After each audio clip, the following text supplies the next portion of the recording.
Баршаңызға қайырлы күн, мен арнама қош келдіңіздер. Достар, бүгін біз дастарханның көркін ашар өте әдемі мандарин салатын жасайтын боламыз.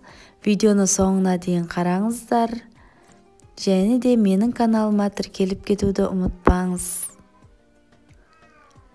Осындай тәбет ашар салаттың құрамына тауықтың төс еті қажет. Суға қайнатып алдым да ұсақтап турап алдым. Одан соң менде суға қайнатылған картоп, сәбіз, жұмыртқа және де 1 штук сарымсақ. Картопты үккіштен өткізіп аламыз да тауық еттің үстіне саламыз.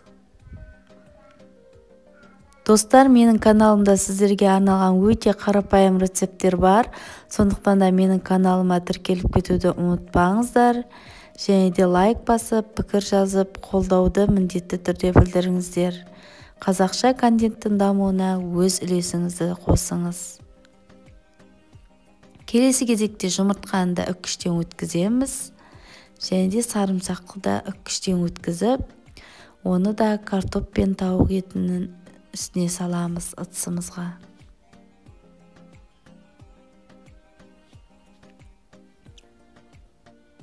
Барлығын салып дайындап алдым. Енді келесі кезекте маған өте қажетті сәбізімді үккіштен өткізетін боламын. Сәбізді өткізіп дайындап алдық. Енді салатымызға өзімізге қажетті аздап тұз, одан соң майонезімізді қосып, жақсылап араластырып дайындап аламыз. Барлық рецепттердің құрамы описаниеде жазылып тұр. Описаниеден қарасаңыздар болады. Бір жасағаннан-ақ өте әдемі болып шығатын рецепттер менің каналымда бар. Осыншай қалташаны алдым. Одан соң сәбізімізді кішкене жайлап жаямыз да, одан соң дөңгелектеп алып, салатымызды арасына салып, осылайша түйіндеп, одан соң ыдысымызға саламыз. Көрдіңіздер ме, өте әдемі болып шығып жатыр. Сіздер де жасап көріңіздер.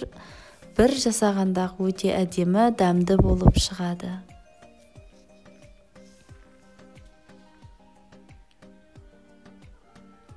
Дайындалуы да өте оңай, және де үйдегі бар заттармен, яғни күнделікті тамаққа қолданып жүрген заттардан жасалады. Сондықтан да дайындап көріңіздер.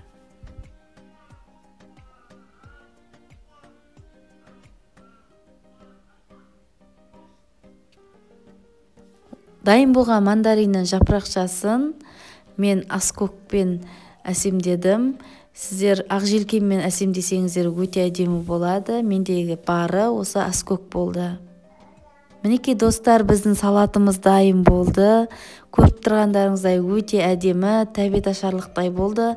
Сіздер де дайындап көріңіздер. Ас болсын. Келесі кездескенше сау болыңыздар.